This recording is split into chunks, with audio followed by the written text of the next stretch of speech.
Continuando na série de reflexões sobre a simples missão, algo que gostaria de compartilhar por hoje é algumas coisas no processo agora de entender de forma mais prática os nossos desafios missionários e de que maneira podemos identificar nossa vocação para servir o reino de Deus com excelência. É bem verdade que nós vivemos dias desafiadores, dias onde nós precisamos ainda mais olhar para o Evangelho, olhar para a Bíblia e seguir adiante comunicando essa verdade, porque o mundo tem carecido de uma resposta de Deus. O mundo tem carecido da voz de Deus. E Deus permitiu que os seus filhos pudessem transmitir isso ao mundo. Então, para início desse processo de coisas práticas que eu gostaria de falar sobre a simples missão, é que existe uma diferença tão simples entre missão transcultural e missão urbana.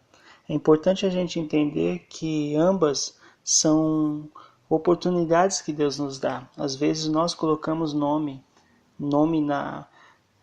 colocamos para podermos entender melhor o que é servir uma outra cultura e o que é servir a sua própria cultura, o seu próprio povo.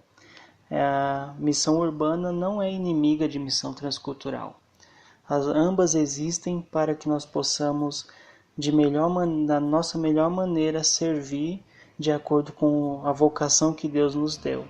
Existem pessoas que têm uma vocação para servir ao não alcançado em outro lugar do mundo, e existem pessoas que têm servido sua própria cidade, mas ambos têm o seu valor.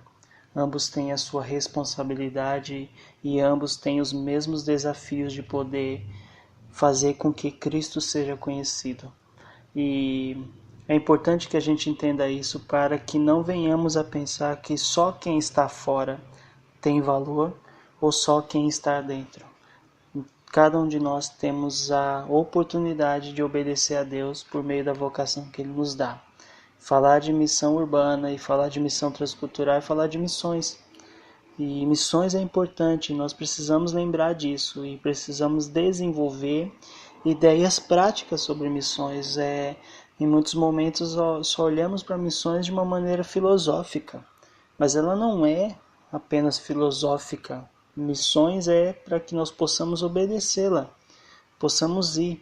E é importante entendermos que nosso id, esse nosso imperativo de Mateus 28, é um imperativo de servir e de aprender com o reino de Deus e de aprender no reino de Deus. Que nós possamos então desenvolver ideias práticas, e algumas das nossas conversas desse curso A Simples Missão vai ser para isso também, para que possamos pensar em alguns conteúdos práticos para o desafio missionário no mundo.